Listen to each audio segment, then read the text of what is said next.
සුබ දවසක් හැම දෙනාටම. අපි අද කතා කරන්න බලාපොරොත්තු වෙන්නේ සාමාන්‍ය පෙළ බුද්ධ ධර්ම විෂයට අදාළව 11 ශ්‍රේණිය පාඩමක් 10 වසර සහ 11 වසර බුද්ධ ධර්ම පෙළ පොතේ තියෙන පාඩම් දෙකක් සම්බන්ධයෙන් අපි කතා කරන්න සූදානම් වෙන්නේ අද. විශේෂයෙන්ම 11 වෙනි වසර 18 වෙනි පාඩම අපිට හම්බෙනවා හෙළබුදු කලාවේ අසිරිය කියන පාඩම. ඒ වගේම 10 වසර පෙළ පොතේ 20 වෙනි පාඩම හෙළ කලාව සුරකිමු කියන පාඩම. මේ පාඩම් දෙකම අරන් අපි ඒකේ මේ පාඩම් දෙකේ ඇතුළත් වෙන බෞද්ධ චිත්‍ර කලාව කියන කොටස පිළිබඳව අද අපි මේ පාඩම් මාලාවේ ප්‍රථම පාඩම හැටියට සාකච්ඡා කරන්න ලෑස්ති වෙන්නේ. ඉතින් මේ පාඩම් දෙකම ඉතා වැදගත්.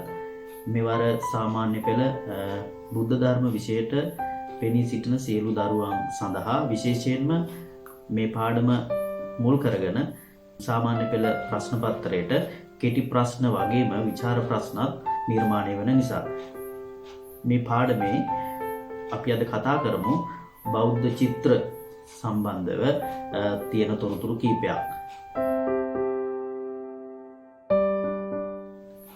බෞද්ධ චිත්‍ර පිළිබඳව කතා කරනකොට ඇත්තටම අපිට බෞද්ධ චිත්‍ර විදිහට ගන්නට පුළුවන් අනුරාධපුර පොළොන්නරු වගේ යුගවල අපි දන්නවා බොහෝ බෞද්ධ සිද්ධස්ථාන නිර්මාණය වුණා.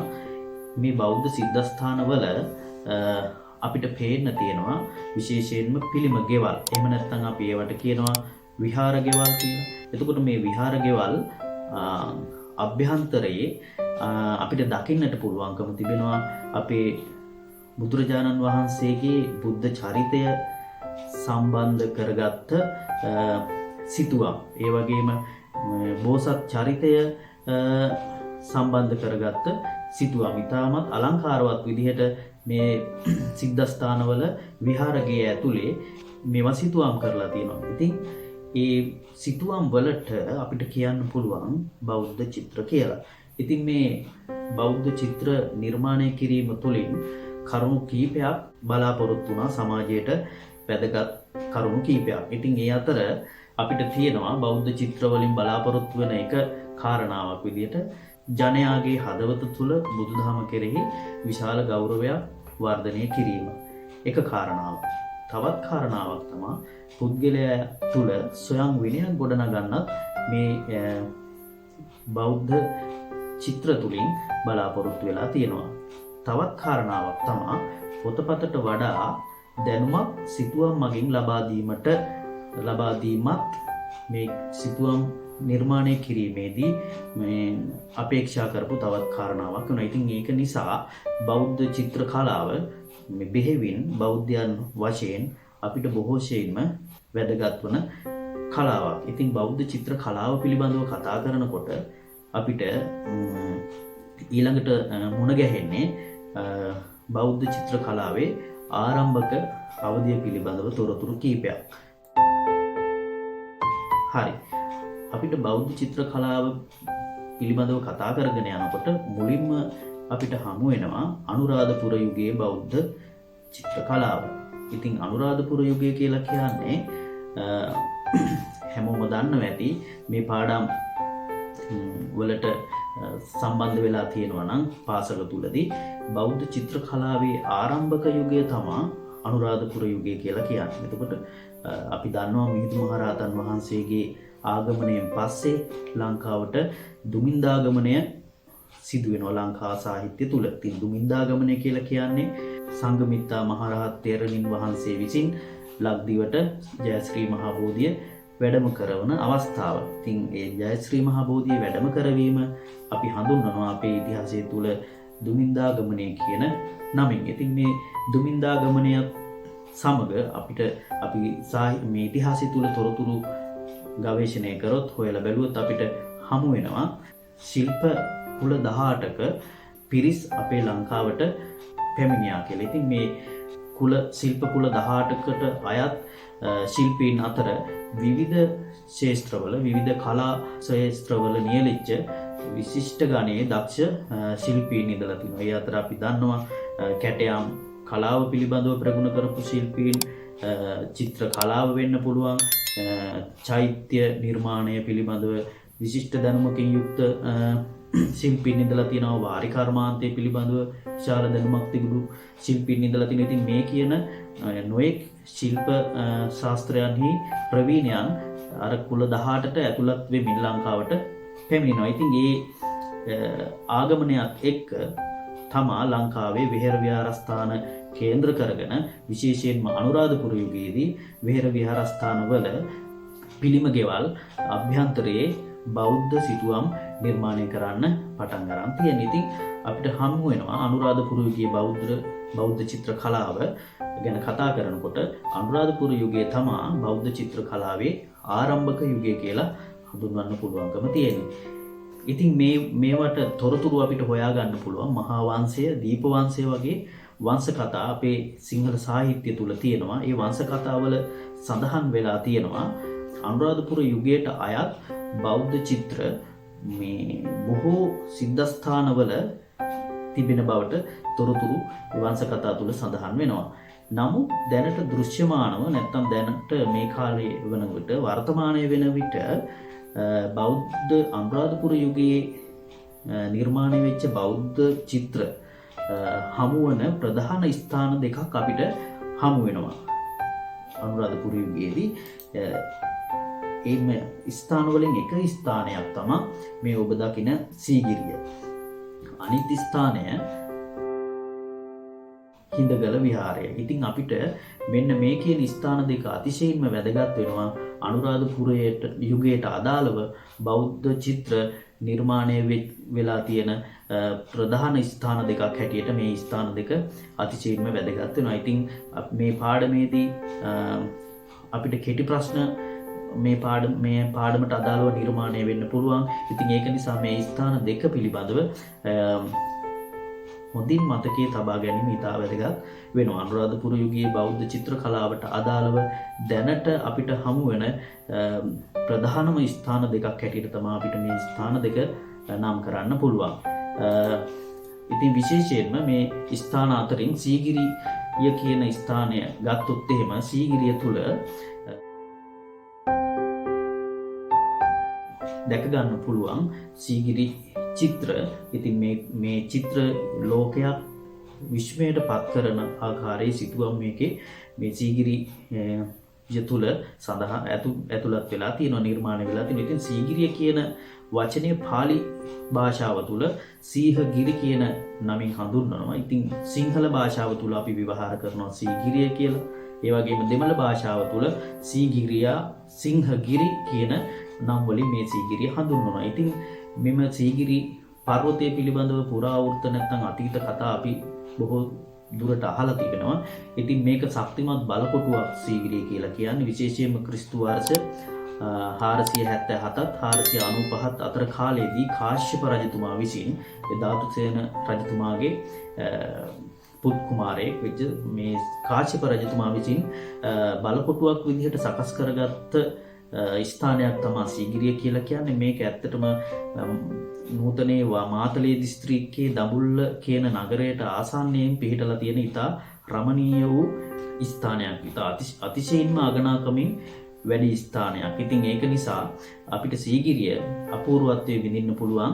සීගිරිය බලන්න බොහෝ දෙනෙක් සීගිරිය නරඹලා ඇති, ගිහිල්ලා බලලා ඇති. ඉතින් ඒක නිසා සීගිරිය පිළිබඳව බොහෝ කරුණු හැම කෙනෙක්ම දන්නවා ඇති. ඉතින් මේක අපි දන්නවා දැනට ලෝකයේ 8වන පුදුම සහගත ස්ථානය හැටියටත් මේ සීගිරිය නම් කරලා තිබෙනවා. ඉතින් සීගිරියේ සිතුවම් දිහා බලනකොට අපිට සිතුවම් කීපයක් විමසලා බලන්න පුළුවන්. ඉතින් මේ ඔබ දකින්නේ සීගිරි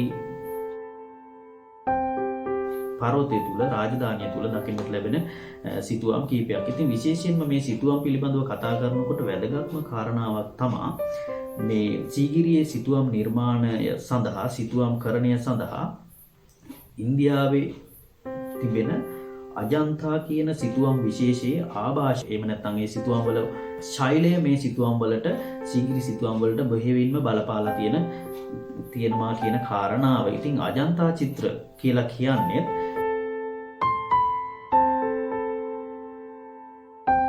අපි මෙතනදී කතා කරමු සීගිරියේ සිතුවම් සඳහා ඉන්දියාවේ ප්‍රසිද්ධ අජන්තා සිතුවම් වල ආభాෂය ලැබී ඇති. ඉතින් මේකත් අපේ පාඩමට අදාළව විශේෂම කාරණාවක්. සීගිරියේ සිතුවම් නිර්මාණය සඳහා කොහෙන්ද ආభాෂය ලැබුණේ, කොහෙන්ද මේ පෙරහුරුව ලබාගත්තේ කියන කාරණාව. ඉතින් ඒ පෙරහුරුව ලැබිලා තියෙන්නේ අජන්තා සිතුවම් වලින්. ඉතින් අජන්තා කියන්නේ මොකක්ද කියන කාරණාව පිළිබඳව අපි මේ පාඩමේදී සාමාන්‍ය වශයෙන් පැහැදිලි කරගමු. අජන්තා කියලා කියන්නේ ඉන්දියාවේ තියෙන විශේෂයෙන්ම කඳු පන්තියක්. ඉන්දියාවේ වයඹදිග මහාරාෂ්ට්‍ර කියන ප්‍රාන්තයේ හයිද්‍රාබාද් කියන ප්‍රදේශයේ පිහිටලා තියෙන වගෝරා කියලා ගඟක් ආසන්නයේ තියෙන අස්වලාඩමක හැඩයක් ඇති කඳු පන්තියකට තමයි මේ අජන්තා කියන නම විවහාර කරන්නේ. මේකේ මේ ප්‍රදේශයේ තියෙනවා ලෙන් 29ක්. ඒ ලෙන් 29 බෞද්ධ මධ්‍යස්ථානයක් බවට පත් කරලා තියෙනවා. ක්‍රිස්තු පූර්ව දෙවන සියවසේ ඉඳලා ක්‍රිස්තු වර්ෂ 7 වෙනි සියවස දක්වා මේ අජන්තා කඳු ඇටිය තුල බොහෝ සිතුවම් නිර්මාණය කරලා තියෙනවා මේ කාලයට සාපේක්ෂව. ඉතින් මේ ක්‍රිස්තු පූර්ව දෙවෙනි සියවසේ ඉඳලා ක්‍රිස්තු වර්ෂ 7 වෙනි සියවස දක්වා කාලය තුල වරින් වර මේ ලෙන් වල කරන ලද සිතුවම් නිර්මාණයන්ට අපි කියනවා අජන්තා චිත්‍ර කියලා නැත්නම් අජන්තා සිතුවම් කියලා. එතකොට මෙන්න මේ අජන්තා සිතුවම් වල මේ විශේෂයෙන්ම සීගිරියේ සිතුවම් කලාව සඳහා ලැබුණා කියලා බොහෝ විද්වතුන් අදහස් මත ප්‍රකාශ කරලා තියෙනවා. ඉතින් ඊළඟට අපි බලමු කොහොමද මේ අජන්තා සිතුවම් වල ස්වභාවය, ඒක ගැළපෙනවද, ඒත් එක්ක සංසන්දනය කරන්න පුළුවන්ද, ගලපලා බලන්න පුළුවන්ද සීගිරියේ චිත්‍රات එක්ක කියලා. හරි. ඊළඟට අපිට දැන් පේනවා අජන්තා සිතුවම් අතර තිබෙන එක්තරා සිතුවමක්. ඒක අතිශයින්ම ලෝකේ පුරාම ප්‍රසිද්ධියට පත්වෙච්ච සිතුවමක්. මේ සිතුවම තුළ නිර්මාණය කරලා තියෙන්නේ බුදුරජාණන් වහන්සේ කිඹුල්වත් පුරයට වැඩම කරන ආකාරයේ සිතුවමක්. ඉතින් මේ සිතුවම බොහෝසෙයින්ම ජනප්‍රියයි අජන්තා සිතුවම් අතර තියෙන සිතුවමක් විදිහට. තවදුරටත් අපි කරුණු කොයලා බලනකොට අපිට පේන්න තියෙනවා අජන්තා සිතුවම් අතර තියෙන පද්මපාණී බෝධිසත්ව රූපය. මේකත් අජන්තාවේ නිර්මාණය වෙලා තියෙන බොහොම අලංකාරවත් සිතුවමක්. ඊට අමතරව අපිට පේන්න තියෙන අජන්තාවේ තියෙන අප්සරා රූපයක්. ඉතින් මෙන්න මේ අප්සරා රූපත් එක්ක සංසන්දනය කරලා බලනකොට අපිට සීගිරි අප්සරා රූපත් එක්ක මේක සංසන්දනාත්මකව බලන්න පුළුවන්. එතකොට මේ රූපවල තියෙන මුහුණුවල වගේම ශරීරවල තියෙන යම් යම් අංග ලක්ෂණත් ඒ වගේම ඊට එහා ගියපු වෙනත් සාධක නිසාත් අවස්ථාවලදී බොහෝ විද්වතුන් මෙන්න මේ සීගිරි චිත්‍රත් අජන්තා සිතුවම් අතර සමානකම් දක්වනවා. ඉතින් මේ සමානකම් හේතු කරගෙන තමයි විද්වතුන් අදහස් ප්‍රකාශ කරන්නේ සීගිරි චිත්‍ර සඳහා අජන්තා සිතුවම් වල ප්‍රබල ආభాෂයක්, ප්‍රබල උපකාරයක් ලැබිලා තියෙනවා කියන කාරණාව. හරි. එතකොට අපිට අජන්තා සිතුවම් පිළිබඳවත් මෙතනදී සාමාන්‍ය අවබෝධයක් ලබා ගැනීමට හැකියාව තියෙනවා. එතකොට අපි මේ අජන්තා සිතුවම් ගැන කතා කරේ. අපිට අනුරාධපුර යුගයේ සිතුවම් කරණයේදී හම්බෙන පළවෙනිම ස්ථානය තමයි සීගිරි සිතුවම්. එතකොට සීගිරි සිතුවම් සඳහා මෙන්න මේ අජන්තා සිතුවම් වල ආభాෂය ලැබිලා තියෙන කාරණාව පැහැදිලි කර ගැනීමට තමයි අපි මේ අජන්තා සිතුවම් පිළිබඳව මෙතනදී කතා කළේ. හරි. අපි ඊළඟ කොටස සඳහා අවධානය යොමු කරමු. ඉතින් අපිට ඊළඟට අනුරාධපුර යුගයේ සිතුවම් කලාව පිළිබඳව අධ්‍යයනය කරනකොට අපිට ඊළඟට මේ අනුරාධපුර සිතුවම් හමු වෙන බෞද්ධ සිතුවම් හමු වන ස්ථානයක් තමයි හිඳගල කියලා කියන්නේ. හිඳගල රජමහා විහාරය. මේ හිඳගල රජමහා විහාරය තුලත් අනුරාධපුර යුගයේදී නිර්මාණය වෙච්ච සිතුවම් දකින්නට ලැබෙනවා. ඉතින් හිඳගල පිහිටලා තිබෙන්නේ රජමහා විහාරයක්. මේ හිඳගල රජමහා විහාරය පිහිටලා තියෙන්නේ මහනුවර දිස්ත්‍රික්කයේ තමයි පිහිටලා තියෙන්නේ. මේකේ අනුරාධපුර යුගයේදී තමා ප්‍රථම සිතුවම නිර්මාණය කරලා තියෙන්නේ. පසු කාලීනව නුවර යුගයේදී කොළඹ යුගයේදී මේක ප්‍රතිසංස්කරණය කරමින් ඒ යුගවලට අයිති සිතුවමුත් මේකේ සිතුවම්කරණයට ලක් කරලා තියෙනවා. ඉතින් අපිට මේ පාඩමේදී හිඳගල වැදගත් වෙන්නේ අනුරාධපුර යුගයේදී අඳින ලද සිතුවමක් මේ හිඳගල රජමහා විහාරයේදී හමුවන නිසා. හරි, මේ අපිට පේන්නට තිබෙන්නේ හිඳගල විහාරස්ථානයේ අඳින ලද සිතුවමක්. ඒක මේ වන විට වර්ණ වෙනස් වෙලා යම් කිසි ආකාරයෙන් දුර්වර්ණ වෙච්ච ස්වභාවයක් ඒ චිත්‍රයේ ඒ සිතුවම තුළ දකින්නට ලැබෙනවා. ඉතින් මේ සිතුවම තමා අනුරාධපුර යුගයේදී හිඳගල රජමහා විහාරය තුළ නිර්මාණය වෙලා තියෙන සිතුවමක් හැටියට පිළිගැනෙන්නේ. ඊට එහා පැත්තේදී අපිට පේන්නට තිබෙනවා තවත් සිතුවමක්. මේ සිතුවම නිර්මාණය වෙලා තියෙන්නේ අනුරාධපුරයේ යුගයේදී අඳින ලද සිතුවමක් තමා දෙවෙනියට අපිට පේන්න තියෙන සිතුවම. එතකොට අනුරාධපුර යුගයේ ඇඳිච්ච සිතුවමක් විදිහට අපිට මේ පළමුවෙන්ම දකින්නට ලැබෙන සිතුවම තමා වැදගත්කමක් පේන්නේ. නැත්නම් අපිට ඒක තමයි ඉතාමත් වැදගත් වන සිතුවම. ඊළඟට තවත් අපිට සිතුවමක් හමු වෙනවා හිඳගල විහාරස්ථානයේ තිබෙන. ඒ සිතුවම ඇත්තටම මේක අනුරාධපුර යුගයටවත් මහනුවර යුගයේ සිතුවම් කලාවටවත් අයිති සිතුවමක් නෙවෙයි. මේ සිතුවම කොළඹ යුගයේ ශිල්පියෙක් විසින් අඳින ලද සිතුවමක් හැටියට තමා බොහෝ විචාරකයන් අදහස් පළ කරලා තියෙනවා. එතකොට අපිට හිතන්නට පුළුවන් හිඳගල විහාරස්ථානයේ ප්‍රථම සිතුවම නිර්මාණය වෙලා තියෙන්නේ අනුරාධපුර යුගයේදී.